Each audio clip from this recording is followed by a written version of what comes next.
Bienvenue sur Je suis comme toi, le podcast qui déculpabilise les femmes. Je suis Alexandra, coach de vie, mais avant tout, je suis une femme comme toi. Salut Marie, bienvenue sur le podcast, je suis ravie de te recevoir aujourd'hui. Hello Alexandra, moi aussi je suis très contente d'être ton invitée aujourd'hui pour ce podcast. Trop cool. Est-ce que tu peux te présenter un petit peu, nous dire qui tu es, qu'est-ce que tu fais aujourd'hui et un petit peu ton parcours qui t'a fait arriver ici? Ouais, alors Marine Corvaya, du coup j'ai 27 ans. J'ai travaillé dans le tourisme pendant de longues années, donc j'étais dans les clubs de vacances, donc Ok. dans l'animation.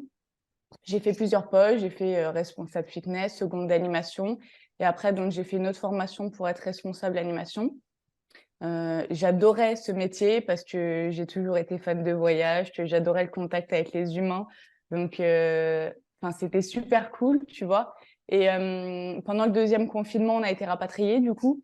Ok. Et à ce moment-là, j'ai eu des problèmes de santé qui font que, je pense, je l'expliquerai un peu plus après. Mais Ouais. du coup, je me suis dit, qu'est-ce que je vais faire maintenant? Et toute cette période, tu vois, de traitement m'a permis de faire en sorte que je me fasse former donc en tant que coach. Et du coup, maintenant, je suis coach donc pour les femmes sur tout ce qui est estime de soi, tu vois, poser ses limites, réussir à dire non, se faire passer en priorité, oser faire les choses qu'elles veulent vraiment. Et en Ouais. parallèle, donc, je suis coach professionnel en entreprise, donc pour futurs managers, où je les forme aussi, du coup, sur plusieurs thématiques, tu vois, le management, communication non violente, les entretiens de remotivation, de recadrage, fixer des objectifs. Voilà, donc j'ai deux parties vraiment, tu vois, le coaching perso et la partie professionnelle pour les managers. Ok, trop bien. Je savais pas pour la partie professionnelle, je le découvre du coup en même temps que les auditrices. Ouais. C'est top. Et c'est pour ça en fait que des fois tu te déplaces sur les lieux des entreprises en fait. Exactement, Ok, exactement. Ouais. Autant le coaching perso, c'est plus en visio, et autant tout ce qui est pro, formation et coaching pro, c'est en entreprise, du coup. ok, trop bien. Du coup, ça te permet de Mm. garder vraiment un vrai contact avec les personnes, même si en coaching visio tu l'as aussi, c'est quand même plus sympa en réel quoi. Exactement. En fait, c'est bien, c'est un bon compromis, tu vois, Mm. les deux, parce que effectivement, les visios de chez moi, ça me permet d'avoir une certaine liberté, de pouvoir m'organiser, etc. Et à côté de ça, donc quand je suis dans le pro, ça me fait bouger, voir des gens en vrai, ce qui est pas mal C'est ça. aussi. On l'oublie un peu, mais les deux, en fait, me vont très bien et sont complémentaires. C'est ça que j'adore aussi, quoi. Le sujet du podcast, c'est surtout que sur les réseaux, on voit les femmes qui sont coachs comme des battantes, des femmes qui affrontent le quotidien avec aplomb, qui ont jamais de bas, que des hauts. Et en fait, j'aimerais un peu remettre les choses à plat et montrer qu'en fait, on est des femmes comme tout le monde et nous aussi, on a des hauts et des bas. Et déculpabiliser les femmes qui nous suivent, qui nous regardent sur les réseaux sociaux. Du coup, pour ça, est-ce que tu veux bien nous partager un moment difficile ou inconfortable que tu as vécu dans ta vie?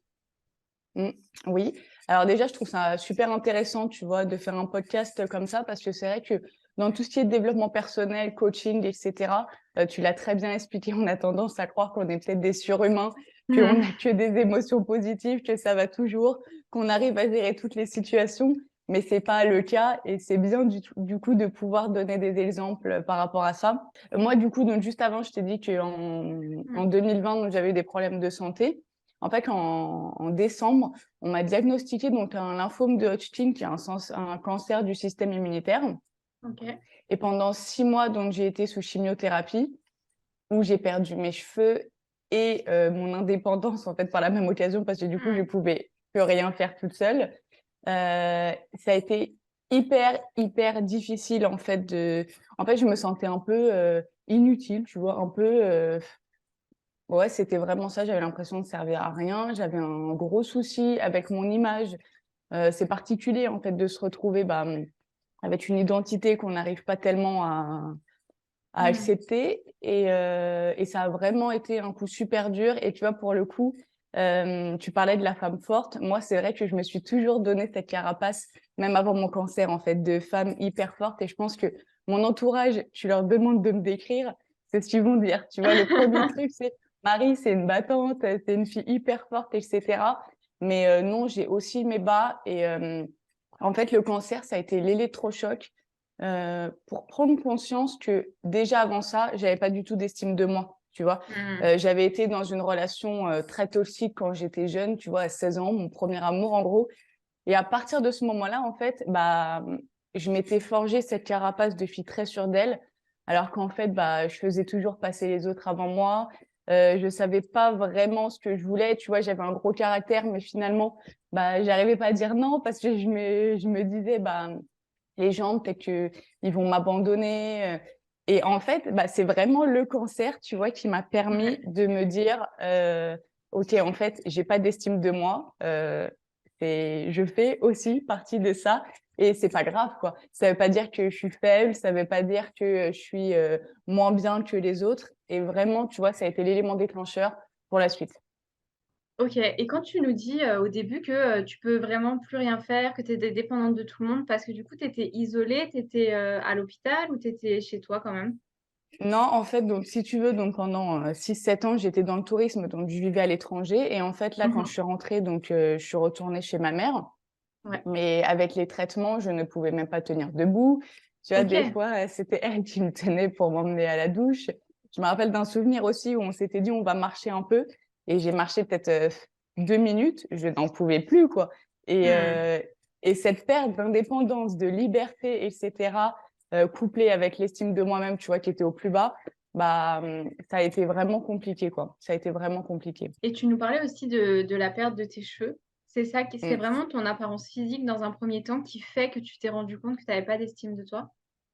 Oui, alors en fait, quand on m'a dit, que j'avais un cancer, je me suis même pas posé la question: «Est-ce que je vais guérir ou pas?» Tu vois? Pour moi, j'étais convaincue de ça. La première question, c'était: «Est-ce que je vais perdre mes cheveux?» Et OK.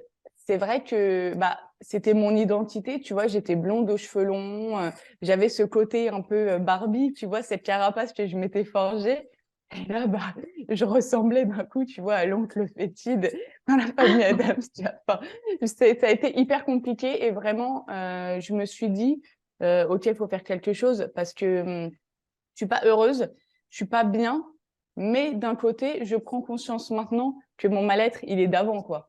Ça a été Mmh. l'élément, comme je te dis, déclencheur, quoi. Donc, je souhaite pas aux gens de passer par là pour prendre Oui. conscience, de ça. Mais, c'est vrai que moi, ça m'a beaucoup, aidée pour la suite, quoi. Comment tu as surmonté cette étape? La première étape vraiment, ça a été de prendre conscience, de l'état où j'étais. En fait, j'étais quelqu'un, tu vois, qui refoulait beaucoup, ses émotions, ça allait toujours, je me posais pas la question: «Est-ce qu'il y a un problème?» et cetera. Et vraiment la première étape, ça a été de prendre conscience que j'avais un souci à ce niveau-là, mais aussi que je pouvais changer les choses, en fait. Mmh. Je suis partie donc du principe que on est tous responsables, de notre vie, tu vois? C'est quelque chose, des fois, on a tendance à oublier et je me suis dit: «Écoute, si tu es pas à l'aise, comme tu es maintenant, c'est à toi de bouger les choses». Donc vraiment ça a été, le 1er, la première étape pour moi. Mmh. Après, du coup, je suis tombée vraiment dans le développement personnel, tu vois? Je me suis dit: «OK, je vais regarder, beaucoup». J'ai lu beaucoup de livres, j'écoutais des podcasts, j'étais à fond, je prenais tout, tu vois? J'ai une période où dès qu'on parlait de développement personnel, j'étais à fond et en fait, il y a un moment donné où, bah, ça suffit pas, tu vois? Tu Mmh. beau lire, 10 livres de développement personnel, de voir la confiance en soi et cetera, heu, moi, enfin, j'arrivais pas à passer à l'étape supérieure et en fait, à ce moment-là, j'ai décidé de me faire coacher. Donc OK. en fait, ça a vraiment été en 3 étapes, tu vois? La prise de conscience, le fait de m'intéresser au développement personnel, de voir tout ce qui était possible et après de me dire: «OK, toute seule, je n'arrive pas à passer à l'étape supérieure, donc Mmh. je vais me faire coacher» et c'est ce qui s'est passé, c'est ce qui m'a beaucoup aidée pour la suite. C'est pour ça que j'ai décidé de me former en fait après, au coaching. Tellement j'ai trouvé ça intéressant et tellement j'ai vu l'évolution sur moi, je me suis dit: «Allez, go chercher une, formation» et c'est ce que j'ai fait du coup. Je cherchais aussi une certification, RNCP pour moi, tu vois? Me dire: «Je me sens légitime aussi dans Mmh. le coaching, quoi». Et quand tu dis que, tu sentais que tu pouvais pas passer à l'étape supérieure, seulement avec les livres de développement personnel, comment est-ce que tu le sentais? Comment est-ce que ça se manifestait? À quel moment tu t'es dit: «En fait, là, il faut vraiment que je passe à au niveau supérieur, qu'on m'aide, quoi»? Ça a été bah, si tu veux, je lisais des livres donc tu disais par exemple l'estime de soi, il faut faire ci, il faut faire ça et toute seule, je trouvais ça super dur donc même les exercices, je les faisais, plus ou moins, tu vois, je me disais, en fait, il y a personne qui regarde si je le fais vraiment. Et pourtant, je suis quelqu'un d'autonome à la base, mais là, bah, je sais pas, ça me suffisait pas et j'avais l'impression de lire, mais que, tu vois, ça Mm. restait, ça rentrait d'une oreille, ça ressortait de l'autre. J'avais l'impression de beaucoup évoluer, mais en fait, au bout de 1, 2, 3 mois, je me suis dit, bah, écoute, il n'y a pas de mal à demander de l'aide. Et ça, c'était quelque chose pour moi qui était très difficile, en fait. Me dire, Ok. je peux pas y arriver toute seule. Il faut que je passe par quelqu'un. Ça, c'est quelque chose qui a toujours été très compliqué. Et Mm. là, bah, je me suis dit, OK, tu peux te dire que tu vas y arriver toute seule, mais tu vas peut-être mettre 2 ans. C'est une perte de temps. Pour au final, ça se trouve, tu vas y arriver en 3 mois avec l'accompagnement de quelqu'un qui va te challenger, qui va te motiver, qui va faire en sorte de te faire gagner du temps et de l'énergie, quoi. Est-ce que tu peux nous dire un peu finalement ton avant-après que tu t'es, enfin, ce que tu as aperçu entre avant le coaching et après le coaching? Oui, alors avant, donc, j'étais quelqu'un qui était beaucoup dans le contrôle. Je lâchais pas du tout prise. Tu vois, je voulais avoir le contrôle sur tout ce que je faisais, sur tout ce qu'il y avait autour. Je me dévalorisais beaucoup. J'avais donc cette carapace, tu vois, de quelqu'un de très sûr d'elle. Et en fait, bah, il y avait la Marie intérieure qu'osait pas vraiment être elle, tu vois. Mm. J'écoutais pas vraiment mes besoins. Et j'ai toujours été quelqu'un, enfin pour moi l'indépendance, la liberté, c'est hyper important. Tu vois, ça fait partie de mes valeurs très très Ouais. importantes. Et là, en fait, j'avais l'impression d'être libre, mais je l'étais pas vraiment parce que j'étais pas moi-même. Tu vois, j'avais du mal à poser mes limites. Du coup, les gens, bah, sans le vouloir, bah, ils prenaient de l'espace, ils prenaient de l'espace. Moi, je le vivais super mal. Du coup, je me braquais et j'étais plus agressive. Ça, c'était vraiment le avant. Et après le coaching, franchement, c'est rien à voir, quoi. Je suis beaucoup plus posée, tu vois, j'arrive à expliquer les choses sans monter dans mes tours parce que je connais mes limites, je sais ce dont j'ai besoin et j'ai pas de problème à le dire, tu vois. On a tendance à écouter, oui, si tu fais passer tes besoins avant les autres, c'est que t'es égoïste. Je suis pas d'accord. Alors après, le terme égoïste, tu vois, ça se Mm. discute, c'est un grand sujet Ouais. aussi. Mais j'aime bien prendre l'exemple, tu vois, dans l'avion, bah, l'hôtesse de l'air, elle nous dit, mettez d'abord votre masque à oxygène avant de vouloir sauver les autres. Je trouve que c'est pareil, en fait. Si tu es bien avec toi-même, tu seras bien avec les autres. Et si tu t'estimes toi-même, les autres vont bien t'estimer, ça va avec. Et Mm. vraiment, moi, je vois l'évolution et même mon entourage me le disent, tu vois, on sent que tu es épanoui, on sent que vraiment ça t'a aidé. Oui, je pense que ça se voit même dans ma façon d'être. Je ressens plus de mal-être, tu vois. Donc après, ça veut pas dire que je ressens pas d'émotions négatives encore, que Bien j'ai sûr. pas de coups où ça va pas. Bien sûr que si, mais du coup, j'arrive mieux à les gérer. Et ça, c'est vraiment le coaching qui m'a aidée. Et si tu notais aujourd'hui, du coup, ton estime de toi sur une échelle de 0 à 10, 10 étant le plus élevé, 0 la plus basse, tu la noterais à combien? Je pense que je dirais 8. Ok. 8, 9, tu vois, je vais pas dire 10 parce que non, je pense que c'est un travail qu'il faut faire tout au long d'une vie, tu vois, et que l'estime Ouais. de soi, bah, il y a des moments où forcément, avec ce qui t'arrive, ça peut baisser un peu, mais vraiment, en moyenne, je dirais 8, 9, quoi. C'est un chemin, c'est un parcours à faire tout au long d'une vie, mais Mm. avant où vraiment je devais être à 0 ou 1, bah, 8, c'est énorme, quoi. Ouais. Et finalement, tu dis avant, quand j'étais à 0 ou 1, mais ce moment-là, tu t'en es rendu compte vraiment quand tu as eu le cancer. Avant, tu aurais jamais dit ça. Non. Ouais. On me disait, alors tu vois, j'avais pas encore la notion, la différence entre estime de soi, confiance en soi. Ouais. C'est vrai que l'estime de soi, on en entend moins parler que la confiance en soi, alors qu'en fait, bah, c'est plus important parce Mm. qu'effectivement, la confiance en soi est une des 3 composantes. Mais euh, avant, tu me disais, ta confiance en toi, comment tu l'évaluerais? Je t'aurais dit 8, 7, 8, tu vois. Alors qu'en fait, pas du tout, quoi. Pas du tout. Et j'étais tellement dans cette carapace, dans ce rôle que je m'étais donné, qu'en fait, pour moi, c'était devenu naturel d'être comme ça, mais que c'était pas moi, quoi.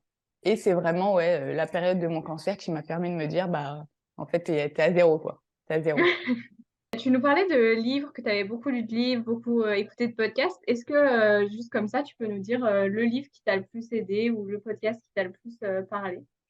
Alors, je dirais en livre, le premier que j'ai lu et que j'ai trouvé hyper puissant, c'est Les 5 blessures de l'âme Ok. de Lise Bourbeau. Ça a été, waouh, une révélation pour moi.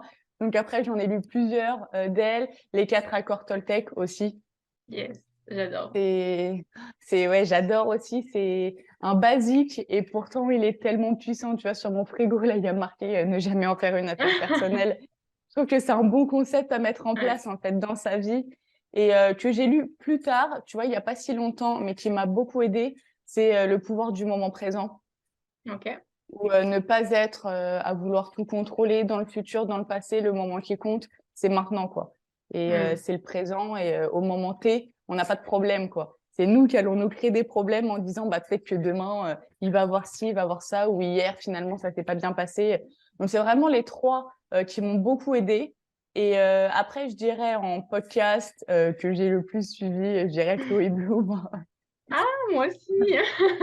Ah ouais, là, franchement, quand je suis tombée dedans, donc je me suis dit, OK, je vais tous les écouter, je vais tous les écouter. Ça a été le premier, ouais, vraiment. Ok, c'est marrant parce Toi que du coup, aussi. moi, bah ouais, pendant le confinement aussi, j'ai commencé à tomber sur ces podcasts parce que je devais la suivre sur Instagram. Et en fait, je suis tombée sur le podcast Définir ses valeurs. Et à partir de ce moment-là, bah, je les ai tous faits dans la suite avec mon petit carnet en train de noter mes valeurs. Est-ce C'est que je suis ça. alignée et tout. Mais c'est vrai que c'est vraiment le podcast que j'ai le plus écouté. Je crois que j'en ai pas écouté d'autres d'ailleurs sur le développement personnel, mais j'ai vraiment adoré.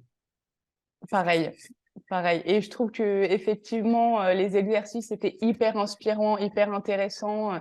Et c'était un bon début, tu vois, quand je disais je le faisais Ouais. toute seule, bah, ça va aussi avec tes podcasts où je faisais les exercices. Après, je les faisais pas entièrement, du Oui, coup. bien sûr. Et du coup, si tu devais donner un seul conseil pour booster son estime de soi ou au moins pour prendre conscience finalement qu'on n'a pas une bonne estime de soi, qu'est-ce que ce serait ton conseil? Je dirais vraiment se poser et essayer de réfléchir, tu vois, à nous, en fait, prendre du temps, se dire, est-ce que j'aime vraiment ce que je fais là? Est-ce que c'est aligné avec ma personnalité? Vraiment, le travail des valeurs, je trouve qu'il est hyper important parce Hmm. que effectivement, c'est un peu chiant, tu vois, c'est un peu long. Au début, on dit, oh là là, je vais mettre du temps à faire ça. Mais en fait, une fois que tu connais tes valeurs, bah, tu te dis, c'est plus facile de vivre Hmm. en accord avec. Et vraiment, un conseil que je voudrais donner, si j'en avais un seul à dire, c'est oser, quoi. Oser faire ce qu'on a envie de faire. Parce que, bon, moi, ça a été le cancer qui m'a permis de prendre conscience de ça, mais on ne sait pas demain où on sera, on ne sait pas dans quel état on sera. Et en fait, la seule façon de ne pas avoir des regrets, c'est d'oser, quoi. Oser explorer ce qu'on a envie d'explorer, oser tenter des choses qui nous font vibrer. Au pire des cas, si on nous dit non ou si ça marche pas, la conséquence est souvent minime, quoi.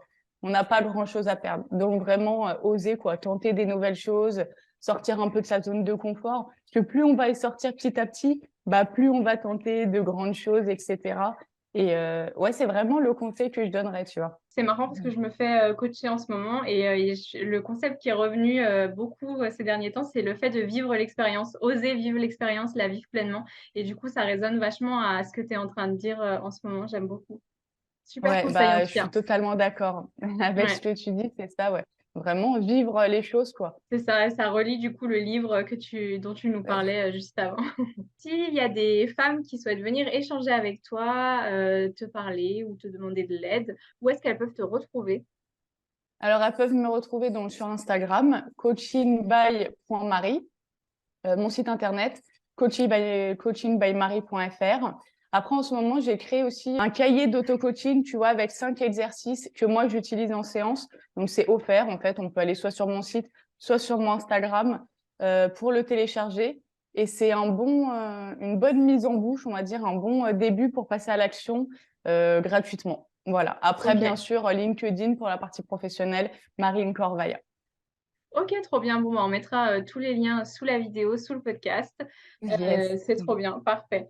Et ben, merci beaucoup d'être venu nous livrer ce moment de vie. C'était hyper intéressant et hyper enrichissant. Je suis vraiment ravie d'avoir échangé avec toi. Bah, merci à toi aussi. Et encore une fois, c'est super intéressant que tu puisses donner la parole au coach et qu'on puisse effectivement aborder des sujets qui prouvent qu'on est tous humains, on est tous égaux, qu'on a tous des problèmes. Et vraiment, merci à toi, Alexandra. C'était super cool. Merci Marie, à bientôt. À bientôt.